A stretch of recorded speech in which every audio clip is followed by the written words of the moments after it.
Juss ehitab roboti. Uus osa igal kolmapäeval www.lastekas.ee.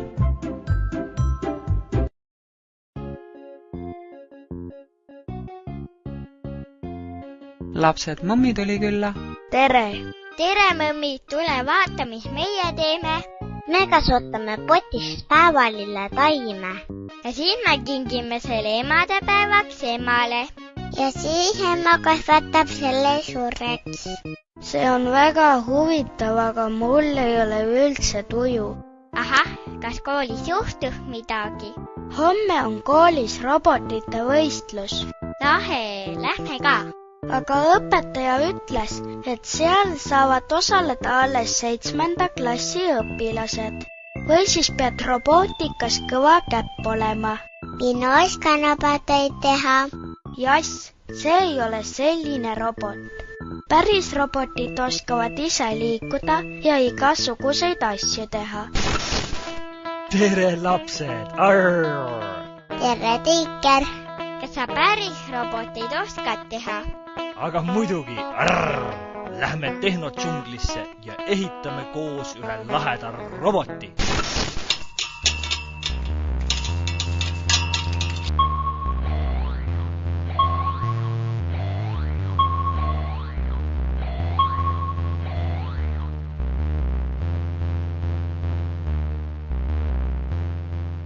Millest me siin pihta hakkame? Kõigepealt tuleb nendest tükkidest robot kokku panna. Aga ta ju ei liiguta. Rahu, nüüd programmeerime ta ära.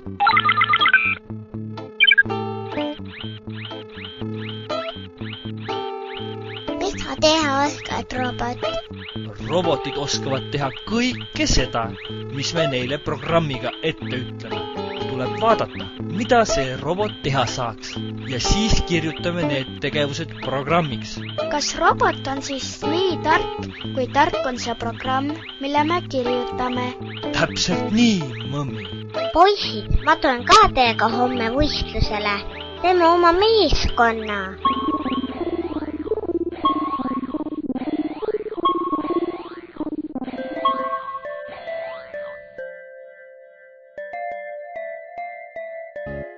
Kuulutan koolide vahelise robootikavõistluse avatuks.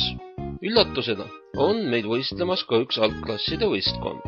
Võistlejad oma kohtadele. Kuulge, mul on tunne, et see on seesama robot, keda me eile tehnodžunglis kokku panime. Läks.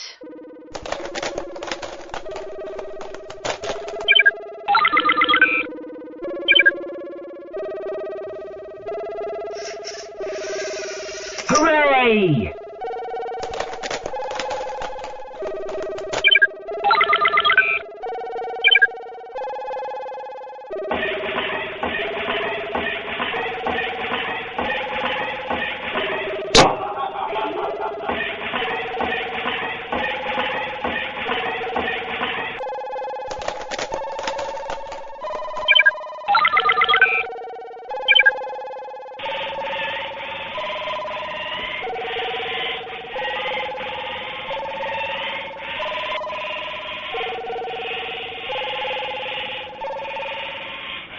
Kõik osalejad olid väga tublid.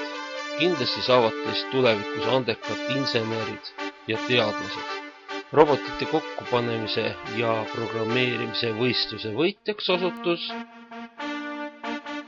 võistkond Tiiger koosseisus Johanna, Juss ja Mõmmi. Nemad sõidavad ka meid esindama üleriigilistel võistlustel. Hurraa! Hurraa! Hooray! Eelas korduks muinasjutt sai läbi.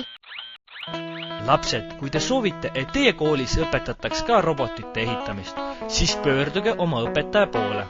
Seniks aga külastage Tiigri robotit internetis aadressil www.tiigrihüpe.ee